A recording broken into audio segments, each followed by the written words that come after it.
الحمد لله رب العالمين والصلاة والسلام على أفضل الأنبياء والمرسلين وعلى آله وأصحابه أجمعين.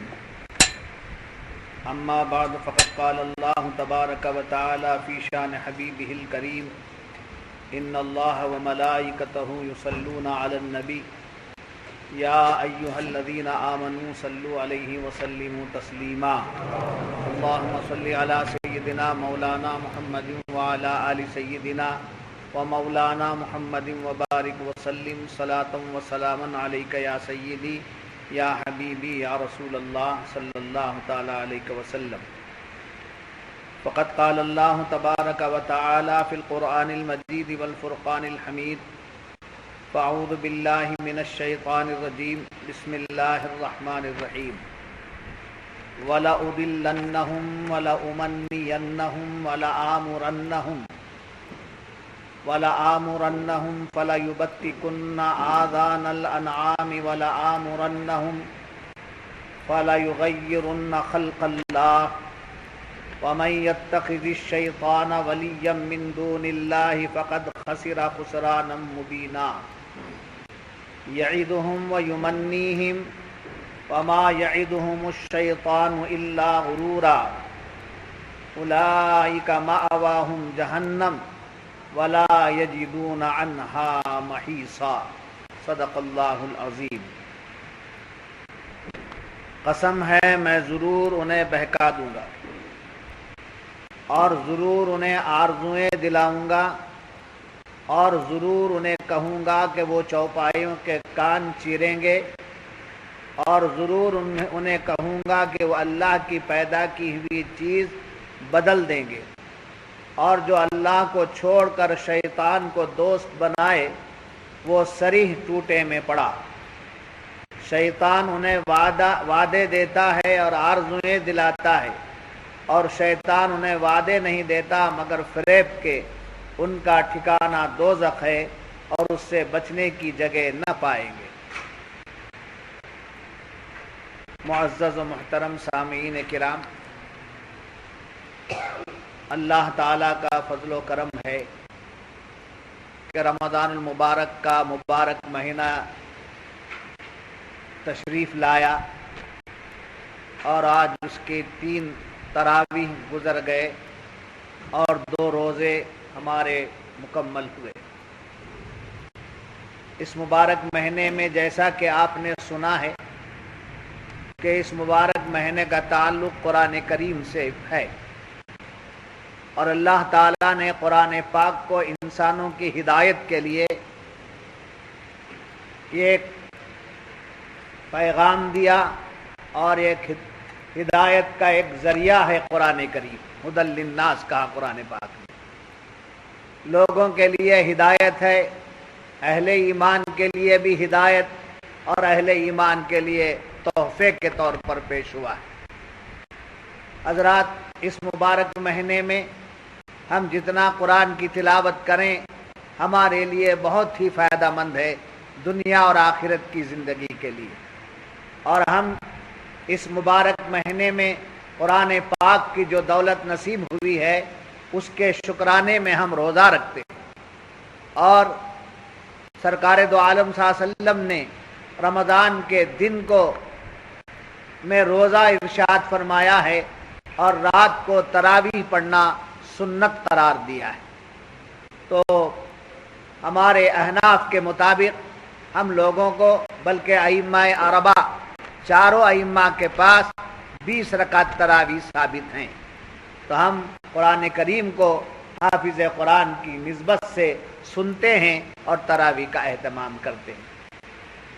آپ کو معلوم ہے کہ گزشتہ 34 سال سے درس قرآن کا یہ سلسلہ جاری ہے اور مختلف انداز سے قرآن پاک کا درس آپ سنتے چلے آ رہے ہیں. مگر مسلسل 7 سال سے ترتیب وار درس چل رہا ہے. 7 سال سے چل رہا ہے جو رمضان اور غیر رمضان دونوں مواقع پر چلتا ہے. رمضان میں تراویح کے بعد ہوتا ہے اور غیر رمضان میں ہر اتوار کو درس قرآن کا یہ سلسلہ جاری ہے. آپ ترتیب سے سنتے ہوئے آئے. گزشتہ 7 سالوں میں ہم نے 4.5 سپارے کیے. گزشتہ 7 سالوں میں ہم نے 4.5 سپارے کیے ہیں. اب اس کے بعد جو ترتیب چل رہی ہے وہ آپ سنتے چلیں گے. تو آپ نے رمضان المبارک سے پہلے جو درس ہوا اس میں آپ نے یہ سنا کہ اللہ تبارک و تعالی نے ارشاد فرمایا کہ ان اللہ لا یغفر ان یشرک بہ ویغفر ما دون ذلک لمن یشاء. بے شک اللہ شرک کو معاف نہیں کرتا اور شرک کے علاوہ جو بھی گناہ ہے اللہ تعالیٰ اس کو بخش دیتا ہے. وہ بخشنے والا ہے. تو اس سبق کو یاد رکھ کر آپ چلیں. شرک کو اللہ معاف نہیں کرتا. شرک کیا ہے میں نے گزشتہ صحبت میں بتا دیا ہے. لوگ سمجھتے ہیں کہ بارگاہوں پر پھول ڈالنا شرک ہے. لوگ سمجھتے ہیں کہ خوشبو کا لگانا شرک ہے. لوگ سمجھتے ہیں عود کا جلانا شرک ہے خوشبو کے لیے, یا بڑوں کے دستبوسی کرنا شرک ہے, یا بڑوں کا احترام کرنا شرک ہے, یا رسول اللہ کہنا شرک ہے, یا غوث کہنا شرک ہے. معاذ اللہ, ایسی تمام باتیں لوگوں نے اپنے ذہنوں سے شرک کے لیے گھڑ لیا ہے. مگر قرآن کریم نے شرک کو بتا دیا واضح طور پر. خدا کے ذات و صفات میں کسی اور کو شریک کرنا شرک ہے. اس کے علاوہ کوئی چیز جو ہے شرک میں داخل نہیں ہوتی. خدا کی ذات اور اس کے صفات. بلکہ صوفیاء کے پاس ایک اور چیز یہ ہے کہ خدا کی ذات, خدا کے صفات, اس کے افعال, اس کے آثار میں کسی اور کو شریک سمجھنا یا شریک گرداننا, یہ کیا ہے؟ شرک ہے. گزشتہ صحبت میں شرک کے متعلق بیان ہوا کہ شرک کے علاوہ ہر گناہ اللہ تعالیٰ معاف فرما دیتا ہے. آج جو ہے مشرکانہ اعمال کو بتایا جا رہا ہے. یعنی مشرکانہ طریقے جو ہیں اس کو واضح کیا جا رہا ہے تاکہ امت مصطفیٰ صلی اللہ علیہ وسلم مشرکانہ اعمال سے بھی بچ جائے. اللہ کو وہ عمل بھی پسند نہیں ہے جو شرک مشرکوں جیسا عمل ہوتا ہے. چنانچہ ان آیات مبارکہ کے تعلق سے فرمایا گیا, اللہ تعالیٰ فرماتا ہے کہ جب شیطان لعین کو لعنتی بنا دیا گیا اور اللہ تعالیٰ کی نافرمانی کرنے کی وجہ سے اسے مردود کر دیا گیا, تو اس نے اپنی عبادتوں کا, اپنے علم کا, اپنی محنتوں کا واسطہ اور حوالہ دے کر اس نے کچھ مانگا. رب نے پوچھا بتا کیا مانگتا ہے, کیا چاہتا ہے؟ تو اس نے کہا مجھے قیامت تک کی زندگی دے دی جائے. کیا مانگ لیا؟ مردود تو ہو گیا, لعنتی تو ہو گیا, مگر اب اپنا عبادتوں کا صلہ مانگ رہا ہے. صلے میں کیا مانگا؟ قیامت تک کی زندگی, طویل العمری مانگا, مجھے ہمیشہ ہمیشہ کی زندگی دے دے. رب نے فرمایا جا تجھے ہم نے وہ زندگی دے دیا. تب اس کا مطلب یہ ہوا شیطان ختم نہیں ہے بلکہ کب تک کے لیے ہے؟ قیامت تک کے لیے ہے.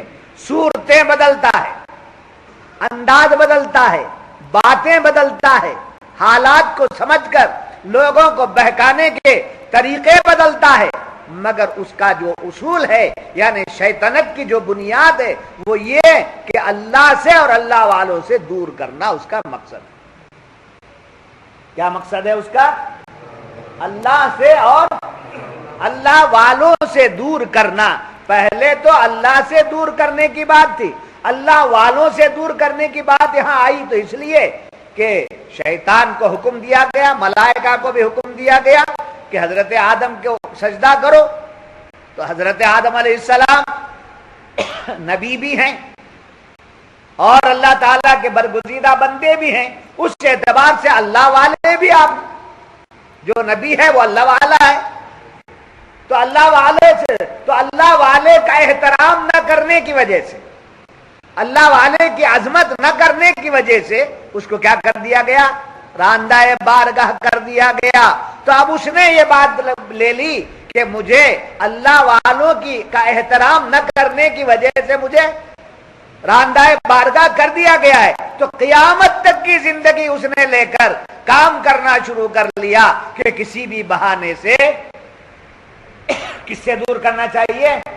اللہ والوں سے دور کر دوں، تاکہ اللہ والوں سے دور کرنے کی وجہ سے لوگ کس سے دور ہو جائیں؟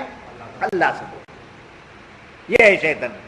اس شیطنت کا نام آپ وہابیت دے دیجئے، اس شیطنت کا نام آپ کفر دے دیجئے، اس شیطنت کا نام آپ شرک دے دیجئے، اس شیطنت کا نام آپ مودودیت دے دیجئے، اس شیطنت کا نام آپ نجدیت دے دیجئے، اس شیطنت کا نام آپ گمراہیت دے دیجئے. جو بھی نام آپ دیں گے ہر نام فٹ ہو کر نتیجے میں نکلتا ہے تو شیطان. جی ہر نام، جو بھی نام ہے، ہر نام جتنے بھی آپ فریم کر دیں وہ پورے ناموں کا حاصل شیطان. شیطان کا مقصد اللہ والوں سے دور کرنا ہے. سبق ہے، میں تفسیر کا نام اس کو نہیں دیا ہوں کبھی بھی.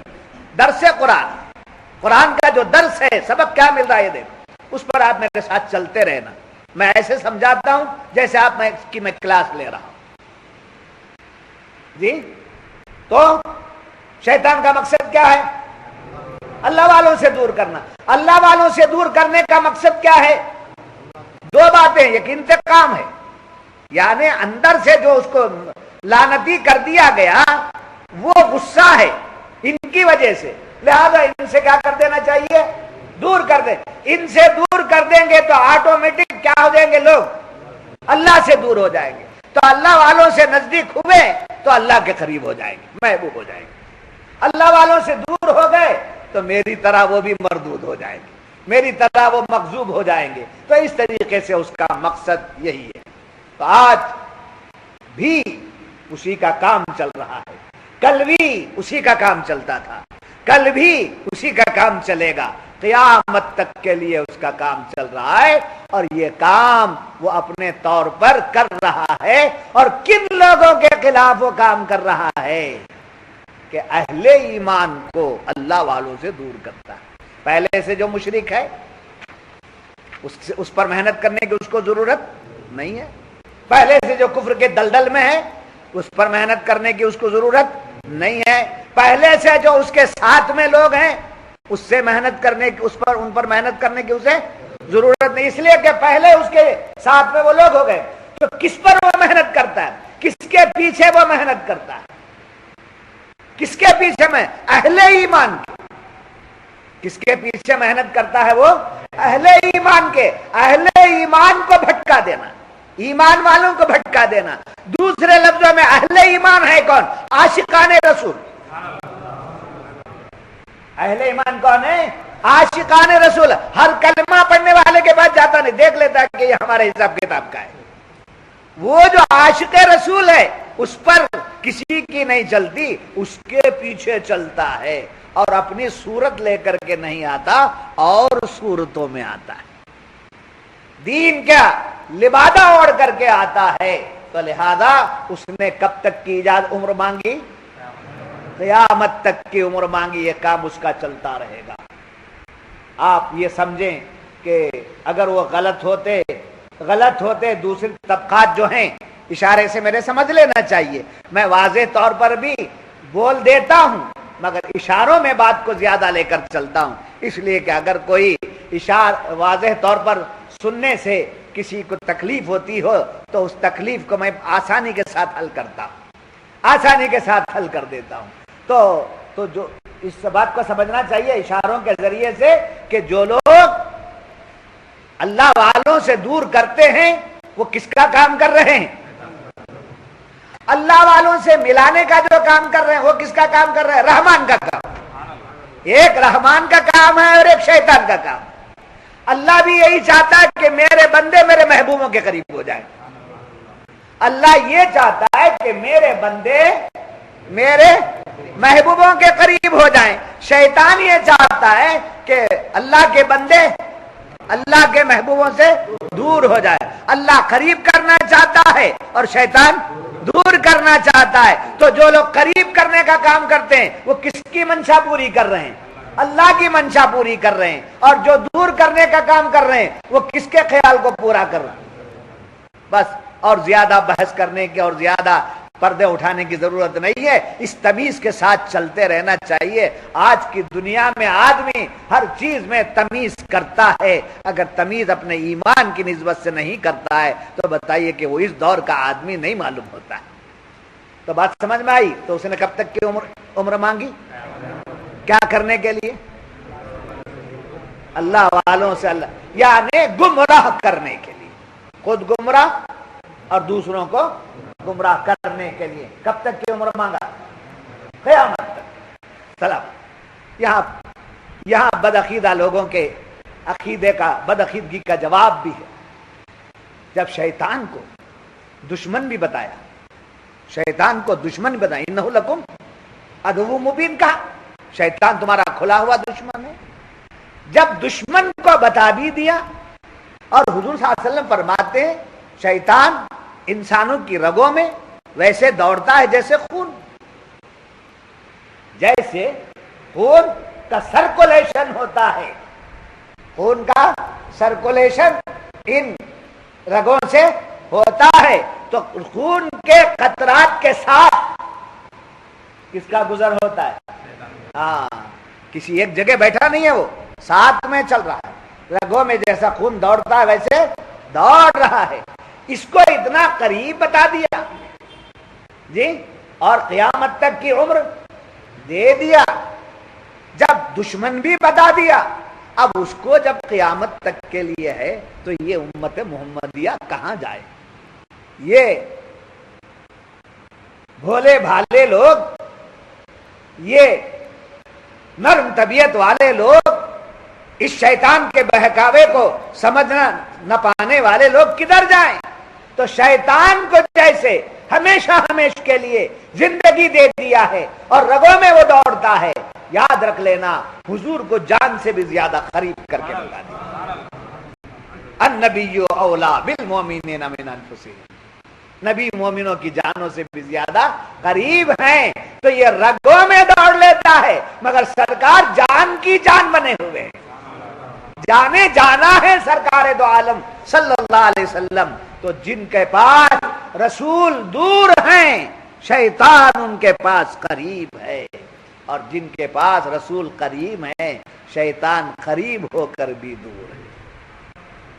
بات سمجھ میں آ گئی؟ تو اب یہ مانگا، پھر پوچھا کیا کرے گا قیامت تک عمر لے کر؟ کیا کرے گا؟ وہ جو کرے گا وہ بتا رہا ہے. اللہ سے بول کر آیا، کتنا ڈھیٹ ہے، بول کر آتا ہے وَلَا أُضِلَّنَّهُمْ، قسم ہے میں ضرور انہیں بہکاؤں.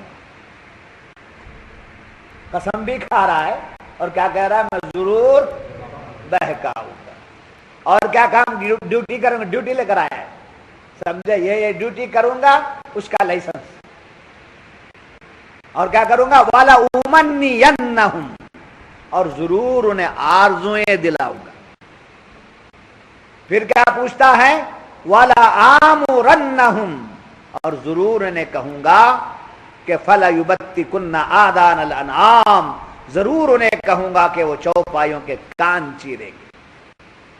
والا آمرنہم فلیغیرن خلق اللہ، اور ضرور انہیں کہوں گا کہ وہ اللہ کی پیدا کی ہوئی چیز بدل دیں گے. کیا کام کرنے کا پرمیشن لے رہا ہے؟ کیا سنیں؟ گمراہ کروں گا، بہکاؤں گا، بھٹکاؤں گا. اور کیا کروں گا؟ انہیں اچھی اچھی آرزویں دلاؤں گا، لالچ دلاؤں گا، انہیں بڑے بڑے ارمان ان کے پیدا کروں گا. تو ارمان پیدا ہونا یا بہکاوے میں لایا جانا، یہ دو طریقے سے، ایک ہے خارجی کا، ایک ہے داخلی کا. ایک ہے باہر کا کام اور ایک ہے اندر کا کام. باہر سے گمراہ کرتا ہے، اندر سے کیا کرتا ہے؟ آرزویں دلاتا ہے. وسوسے پیدا کرنا، خواہشات کو پیدا کرنا اور چیزوں میں لذت دکھانا، یہ کام کس کا ہے؟ شیطان کا کام ہے۔ تو قرآن کریم فرما رہا ہے، اللہ تعالیٰ اس آیت کی روشنی میں جو بیان کیا مفسرین فرماتے ہیں، اے محبوب کی امتیوں، اے میرے محبوب کی امتیوں، جب میں نے شیطان کو راندائے بارگاہ کر دیا، وہ ہماری بارگاہ سے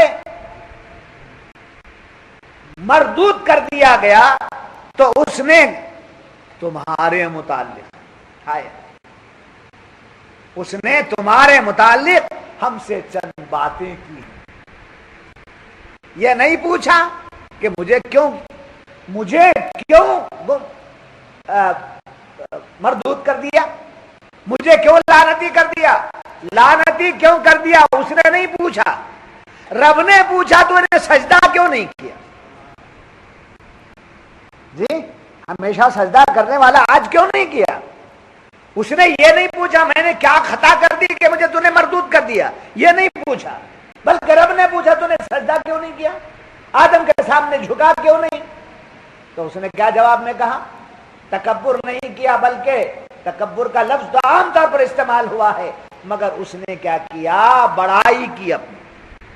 انا خیر منہ خلقتنی من نار وخلقتہ من طین، میں اس سے اچھا ہوں۔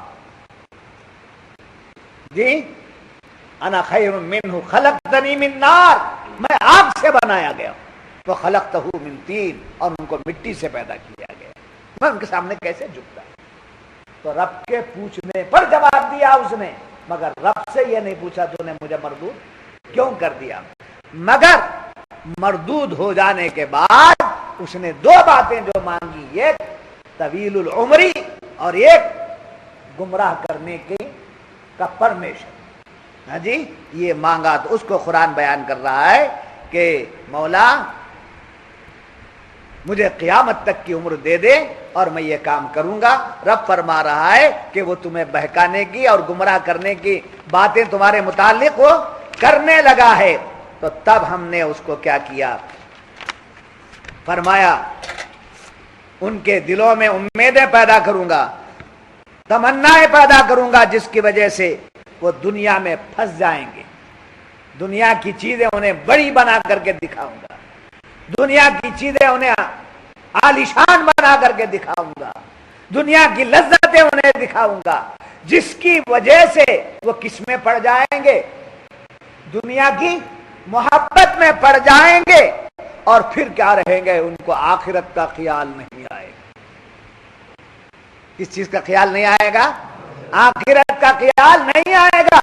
دنیا کی چیز ہی کو بہت بڑی چیز سمجھیں گے، دنیا ہی کو بڑی بات سمجھیں گے، دنیا کے چیزوں کو بہت بڑی چیزیں کہنے لگیں گے، گمراہیت میں ان کو جو ہے ہدایت نظر آنے لگے گی، تباہی میں بربادی میں ان کو جو ہے کامیابی نظر آنے لگے گی۔ ایسے ان کے آنکھوں پہ پردے پڑ جائیں گے، وہ اس کی باتوں میں آ کر جب بھٹک جائیں گے تو کدھر سے غافل ہو جائیں گے؟ آخرت کی طرف سے۔ اللہ کیا چاہتا ہے؟ اہل ایمان کو آخرت کی فکر دلاتا ہے اللہ تعالیٰ، اہل ایمان کو آخرت کی فکر دلاتا ہے۔ آپ کو معلوم ہے کہ ہر بچہ بھی جانتا ہے اس بات کو کہ یہ دنیا مختصر دنوں کی ہے۔ جی سب کو بھی معلوم ہے کہ ایک دن مرنا ہے، یہ تو سب اس بات پر ایمان رکھتے ہیں، ایک دن سب کو مرنا ہے۔ مر کے کیا دوسرے جنم میں معاذ اللہ آنا ہے، یہ مومن مانتا ہے، چونکہ اسلام کا تصور دوسرے جنم کا نہیں ہے، تو دوسری بار آئیں گے یہ مانتے ہیں؟ نہیں، یہ مانیں گے تو پھر ایمان چلا جائے گا۔ اب چلے گئے، ایک دن جانا ہے، جانے کے بعد پھر کیا ہوگا؟ جی موت آ گئی، چلے گئے، جانے کے بعد جی بھئی کیا ہوگا آخر میں؟ کب ہوگا حساب کتاب؟ قیامت۔ تو قیامت میں کیا ہوں گے؟ اٹھیں گے، قیامت میں اٹھیں گے، کیا ہوگا وہاں؟ حساب کتاب ہوگا. پھر کہاں پہنچیں گے؟ جنت والے جنت میں پہنچ جائیں گے، جہنمی جہنم میں پہنچ جائیں گے. اہل ایمان کہاں پہنچیں گے؟ جنت میں پہنچ جائیں گے. تو معلومات دوبارہ پلٹ کے آنا تو نہیں ہے، دوبارہ پلٹ کے آنا نہیں ہے. تو یہ چیز کیا ہے؟ ختم ہونے والی. یہ دنیا چھوٹنے والی ہے. کوئی 40 برس میں، کوئی 50 برس میں، کوئی 60 برس میں، کوئی 70 برس میں کیا ہو جائے گا؟ اس عالم کو چھوڑ دے گا. آخرت کی فکر اس کو لاحق ہو جائے گی. اور عام طور پر بھی یاد رکھو، جتنی عمر بڑھتی جاتی ہے وہ فطری طور پر آخرت کی فکر مومن کے اندر آ جاتی ہے. نیچر ایمان والے جی 40 سال کے بعد چھوٹے بچے بڑے ہو گئے، بڑے بچوں کی شادیاں ہو گئی، نانا بھی بن گئے، دادا بھی بن گئے. اس کے بعد داڑھی کے بال بھی تھوڑے سفید ہونے لگے. تب کیا فکر پیدا ہو گئی؟ آخرت کی فکر. یہ بچہ اس کے وہ 40 کے اوپر ہو گئے، 50 کو لگا ہے کیا 40 کے اوپر ہو گئے. تب میرے پاس مار کھائے سو لوگ نہیں. مار کھا کر رہنے کے بعد بیٹھنا شروع کرے، ورنہ ایسا کہاں بیٹھتے، ایسی محبت کہاں چاہتے. کوئی مار کھا کے آئے ہیں میرے پاس، کوئی دل دے کے آئے، دل بھی دیے ہیں، کوئی جو ہے مار بھی کھائے. جس نے بھی ہاتھ میں ملا لیا وہ کامیاب ہو گیا. تو بہرحال عرض کر رہا تھا کہ ایک دن جانا ہے، جانے کے بعد پھر واپس آنا نہیں ہے. اسلام کا تصور نہیں ہے واپس آنے کا. تو جانا ہے، جانے کے بعد کہاں اٹھیں گے؟ آخرت میں. تو آخرت کی فکر ہے ہی نہیں ہے. آخرت کی فکر نہیں ہے.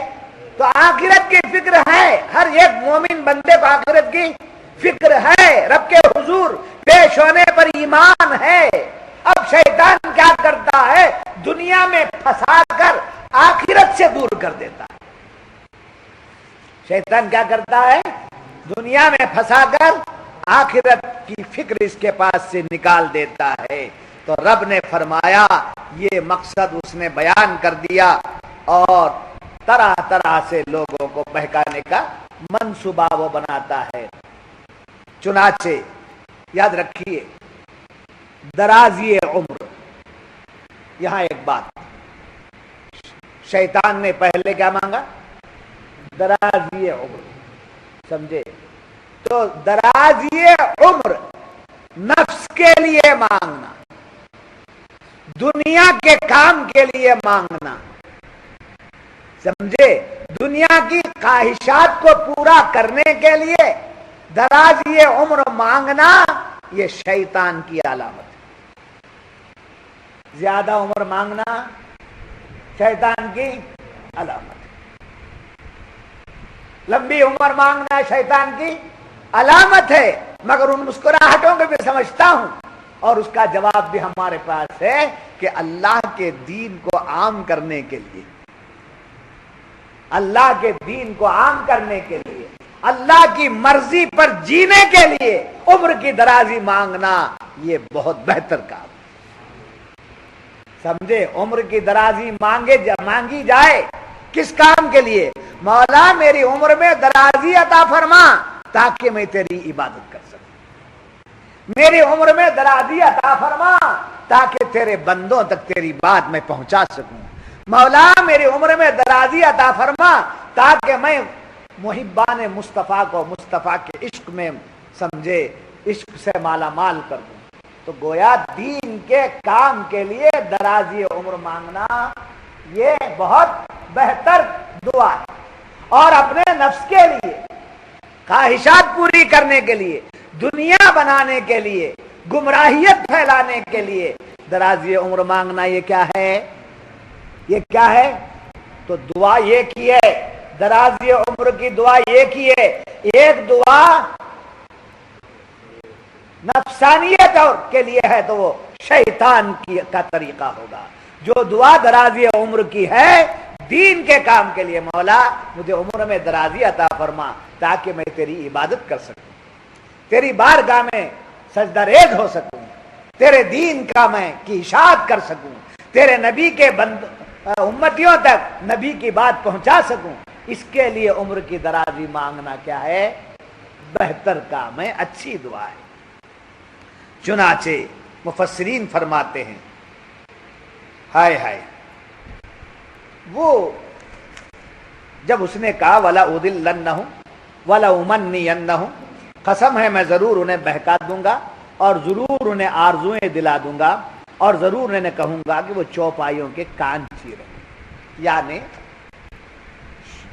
کفار اور مشرکین میں جو طور طریق ہیں ان طور طریقوں کو پھیلانا یہ شیطانی کام۔ مفسرین کرام فرماتے ہیں کہ مشرکین میں یہ رواج تھا کہ اگر کسی کی اونٹنی 5 بچے دے دیتے، بعد میں 7 بھی آیا ہے، تو 4 بچے کے بعد 5واں بچہ اگر ہو جاتا تو اس کے کان چیر دیتے، کان چیر کر اس کو کیا کر دیتے؟ بتوں کے حوالے کر دیتے، ان کے نام پر چھوڑ دیتے، اب ان سے کوئی کام نہیں لیتے۔ آج بھی آپ دیکھتے ہیں کہ مشرکین اور کفار کے ہاں جانوروں کے کان چیر دیتے ہیں، یعنی آدھے تک پھاڑ دیتے ہیں۔ اسی کو ملحوظ رکھتے ہوئے شریعت مطہرہ نے کہا عیب دار جانور رب کی بارگاہ میں قربانی کے لیے پیش نہ کیا جائے۔ سمجھے؟ یہ کان کو چیر دینا یہ کیا ہے؟ کس کا طریقہ ہے؟ کافر اور مشرکین کا طریقہ ہے۔ اور یاد رکھنا گائے کی تعظیم کرتے ہیں، دلوں میں ڈال دیا ہے گائے اللہ کی کیا ہے؟ وہ مخلوق ہے، اس کی تعظیم، اس کی تعظیم، اس کا احترام، یعنی اسے کاٹتے نہیں، اور وہاں جہاں سے اس کا پیشاب نکلتا ہے اس کا پوجا کرتے ہیں، پھر پیشاب نکلنے کے بعد اس کو اٹھا کر کے سر پہ ڈال لیتے ہیں۔ یہ سب کس اعتبار سے کرتے ہیں؟ احتراماً۔ گائے کی تعظیم کرنا یہ کس کا عمل ہے؟ کافر اور مشرکین کا عمل ہے۔ یہ اس میں کون کس نے ان کو پھنسایا ہے؟ شیطان نے انہیں پھنسایا ہے۔ پھر آگے فرمایا کہ ہولی اور دیوالی کے موقع پر سنگوں کو رنگ دینا اور انہیں سجا دینا، بیلوں کو گائیوں کو سجا دیتے، یہ تمام طریقے کس کے ہیں؟ مشرکین کے طریقے۔ ان تمام طریقوں کو بتا کر کے کیا کر دیا؟ اللہ تعالیٰ فرماتا ہے کہ یہ تمام طریقے مشرکانہ طریقے ہیں، ان طریقوں پر تم عمل نہ کرنا۔ سمجھے؟ دیوالی کے تہوار ہے، ہولی ہے، اور بیلوں کو گائیوں کی عید کا دن آتا ہے، اس دن اس کو سجاتے ہیں، گائے کی تعظیم کرتے ہیں، جانوروں کا احترام کرتے ہیں۔ یہ تمام کیا ہے؟ مشرکانہ حرکات ہیں۔ ان سے اہل ایمان کو کیا ہونا چاہیے؟ بچنا چاہیے۔ پھر اس نے کیا کہا؟ میں انہیں خواہشات میں مبتلا کر دوں گا۔ اب یہ کفار کے طریقے کیا ہیں؟ داڑھی منڈانا، اس کو ذرا ہمت کے ساتھ سننا، میں نہیں بولتا، ہمت سے سننا۔ داڑھی مڈھانا یہ کیا ہے؟ مشرکین کا طریقہ ہے، سمجھے؟ اور آپ عام طور پر دیکھتے ہوں گے کہ ان کی عورتیں بال بھی سر کے نکال دیتی ہیں، ایک تہوار میں جاتی ہیں۔ کہاں جاتے ہیں معلوم ہے؟ ہاں، تروپتی جاتے، تروپتی کو جا کر کیا کرتے؟ عورتیں بھی نکال دیتی ہیں۔ تو معلوم ہوا عورتوں کے بال نکالنا مشرکوں کا طریقہ، مرد کا داڑھی نکال دینا بھی مشرکوں کا طریقہ۔ اب میں نہیں بول رہا ہوں کون کیا ہو جاتا، میں نہیں بول رہا ہوں، میں تو بات رکھ رہا ہوں آپ کے سامنے کہ مرد کی زینت جو ہے وہ داڑھی، مرد کی زینت داڑھی ہے، عورت کی زینت کیا ہے؟ سر کے بال، سر کے بال عورت کی زینت، اور داڑھی کیا ہے؟ مرد کی زینت۔ جب داڑھی نکال دیا جاتا ہے تو مرد کی خوبصورتی اجاڑ ہو جاتی ہے. بنگلور کی زبان میں مرد کی خوبصورتی اجاڑ ہو جاتی ہے. وہ لمبے لمبے زلف کتنے اچھے لگتے تھے, کیا معلوم کہ گھر والوں نے کیا کہہ دیا اور بیوی سے کیا سمجھوتا ہو گیا معلوم نہیں, وہ زلف نکل گئے, وہ زلف نکل گئے. اور داڑھی بھی ذرا لمبی چل رہی تھی, نہ معلوم کیا ہو گیا کہ جوانی میں تو داڑھی لمبی رہی اور پھر ادھیڑ پن آ رہا ہے تو داڑھی اوپر چڑھ گئی, کیا معلوم ہے معلوم. اس واسطے آج شاید یہ تعلیم آ گئی ہے کہ داڑھی کا نکالنا کس کی علامت ہے, اور داڑھی کا رکھنا عاشقان رسول کی علامت ہے. داڑھی رکھنا عاشق رسول کی علامت ہے. یہ عجب تماشا ہے, داڑھی بھی منڈاتا ہے, عاشق رسول کا نعرہ بھی مارتا ہے. یہ عجب تماشا ہے. دو باتیں ایک وقت میں جمع نہیں ہو سکتی ہیں. تو عاشق رسول کا آپ نعرہ اگر نہیں لگاتے ہیں تو کوئی بات نہیں ہے, داڑھی رکھ لیتے ہیں تو یہی ایک نعرہ ہو جاتا ہے. داڑھی رکھ لیتے ہیں تو یہی ایک علامت عاشق رسول کی ہو جاتی ہے.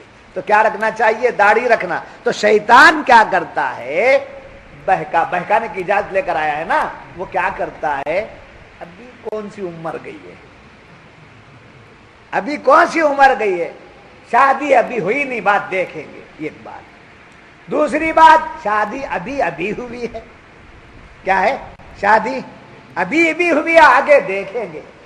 پھر تیسری بات کیا ہے, بیوی کہتی ہے داڑھی رکھنے کی, نہیں نہیں میں داڑھی والے کو کبھی پسند ہی کری نہیں ہوئی, داڑھی والے سے میں شادی ہونا پسند نہیں کری. یہ دنیا بھر کی کہاوتیں, دنیا بھر کی باتیں ہیں, مگر ہم سے پوچھو کہ داڑھی رکھنے والوں کے لیے رشتے کتنے آتے ہیں, سمجھے. اگر 60 سال کا بھی ہو گیا ہے اس کے لیے بھی رشتہ آئے گا داڑھی اگر ہے, اور داڑھی منڈا اگر ہے, نوجوان ہے, تو اس کے رشتے کے لیے بھی آگے پیچھے دیکھیں گے. کیوں, کیا معلوم ہے کیا کرتا ہے.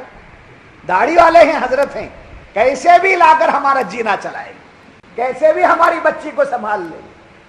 اگر یہ آزمانا ہے تو میں اس کا امتحان دینے کے لیے بھی تیار ہوں. یعنی مطلب میں اپنے طرف سے بات نہیں کر رہا ہوں, ایسے لوگوں کو پکڑ کے لا کے امتحان کرانے کو تیار ہوں. کبھی آپ یہ دوسرا معنی اس کا نہیں نکالیں, نئے نئے بچے دوسرا معنی نکال لیں گے, سمجھے. مردوں کا داڑھی مڈھانا یہ کون کراتا ہے, جب داڑھی مڈھا رہے ہیں تو اندر سے پوچھو کسے خوش کر رہے ہیں. داڑھی مڈھا رہے ہیں شیطان کو خوش کر رہے ہیں, داڑھی رکھ رہے ہیں مصطفیٰ کو خوش کر رہے ہیں. داڑھی چہرے پر آ رہی ہے, نور مصطفیٰ آ رہا ہے, داڑھی چہرے سے اڑ رہی ہے, شیطان کی سیاہی چہرے پر آنے لگی, سمجھے. تو وہ کیا کرتا ہے, مردوں کو داڑھی مڈھانے کی طرف رغبت دیتا ہے. پھر اور کیا کرتا ہے, عورتوں کے سر مڈھاتے. ایک بات میں ہمیشہ کہا کرتا, جب عورت آپ کی بیوی یا کسی کی بھی بیوی داڑھی رکھنے سے منع کرے تو ایک سمجھوتا ایکسپریس پر آ جاؤ, اچھا بھائی میں داڑھی مڈا دوں گا, آپ ایک کام کرو سر کے بال مڈا. کوئی عورت تیار ہوگی, کوئی عورت تیار ہوتی. جب عورت داڑھی کے بال نکالنے پر تیار نہیں ہوتی, کیوں, اس کا حسن کیا ہو جاتا ہے, ماند پڑ جاتا ہے. تو عورت داڑھی نکالنے کے لیے, بال نکالنے کے لیے تیار نہیں ہوتی, تبھی آپ کہنا جب تمہارا حسن سر کے بال میں ہے تو میرا حسن داڑھی میں ہے, تو میں داڑھی نہیں نکال سکتا. تو داڑھی نکالنے کی ترغیب دینے والا کون ہے, شیطان. وہ سامنے آ کر کھڑا نہیں ہوتا, وہ اندر سے وسوسے کہا نا اس نے, میں وسوسے ڈالوں گا, میں لذتیں پیدا کروں گا, میں خواہشات ان کے ابھاروں گا. تو اندر سے آ کر کہتا ہے بندے ابھی ذرا دین داڑھی. ابھی اس کے بعد اور بھی تماشے ہوتے ہیں, اور داڑھی سفید ہوگی, ہو جانے تو کیا فرق پڑتا ہے, سفید داڑھی ہوگی تو کیا کچھ فرق پڑنے کا ہے, نہیں, ہونا ہے ہو گئی. پھر اسے پالش لگاتا ہے, کالی پالش لگاتا ہے, پھر نماز بھی پڑھاتا ہے. لوگ نماز بھی پڑھ کے جاتے ہیں, مسجد والے رکھ لے کر بھی چلے جاتے ہیں, 50 بار بولنے پر بھی نہ ان کو اثر ہوتا ہے نہ ان کو اثر ہوتا ہے. کیا کرے, ہمارا کام کیا ہے, بولنے کا. خطیب صاحب کا کام کیا ہے, بیان کرنے کا, بس بیان کرتے چلے جاتے, ہوتی ڈیوٹی ہماری ہے, چلے جائیں گے. بات سمجھ میں آ گئی. تو اور کیا کرتا ہے شیطان, مردوں کو عورتوں کی وضاقتہ کی طرف راغب کرتا ہے اور عورتوں کو مردوں کی وضاقتہ کی طرف لاتا ہے، یعنی عورتیں پہننے کے کپڑے مرد پہننے لگتا ہے، مرد پہننے کے کپڑے عورتیں پہنتی ہیں۔ دیکھ لو بھائی آج زمانے میں